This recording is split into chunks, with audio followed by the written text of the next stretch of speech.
নমস্কার। প্রাথমিক শিক্ষা পর্ষদের একটি বিজ্ঞপ্তি দেখতে পাচ্ছেন। West Bengal board of primary education 30/6/2025 এই বিজ্ঞপ্তিটি দেওয়া হয়েছে। কী বিষয়ে আমরা জানবো।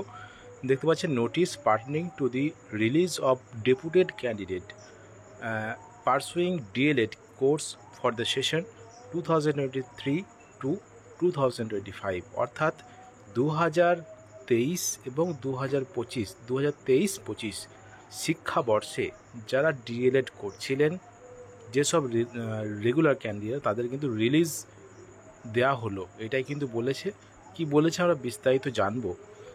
It is hereby notified for information to all concern that all deputed candidates pursuing 2-year regular DLED course for the session 2023-2025 shall be released from the respective DLED institution in the afternoon on 30 June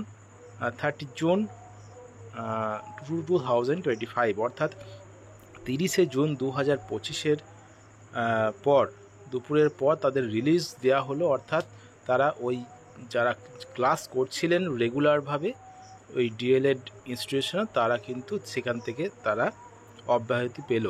অর্থাৎ সেখানে আর কিন্তু class করতে হবে না। কি বলেছে? All the heads of the DElEd institutes are hereby requested to do the needful.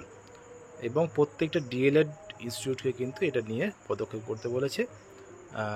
এবং 2023-2025 শিক্ষাবর্ষে যারা ডিএলএড করছিলেন তাদের পরীক্ষা যদিও এখনও হয়নি, ফর্ম ফিল আপ চলছে, শুরু হয়েছে, তো তারা কিন্তু আগস্টে পরীক্ষা দেবেন এবং তারপরে যখন রেজাল্ট পাবেন তখন তারা কমপ্লিট হয়ে যাবে তাদের কোর্সটি। তো তাদের কিন্তু আর কিন্তু কলেজে নিয়মিত ক্লাস আর করতে হবে না, তাদের রিলিজ দেওয়া হলো। এটাই কিন্তু বলেছে। দেখতে পাচ্ছেন সেক্রেটারি WBBP সেক্রেটারি সই করা এই বিজ্ঞপ্তি 2023-25 শিক্ষাবর্ষে যারা ডিএলএড করছে আর রেগুলার তাদের জন্য।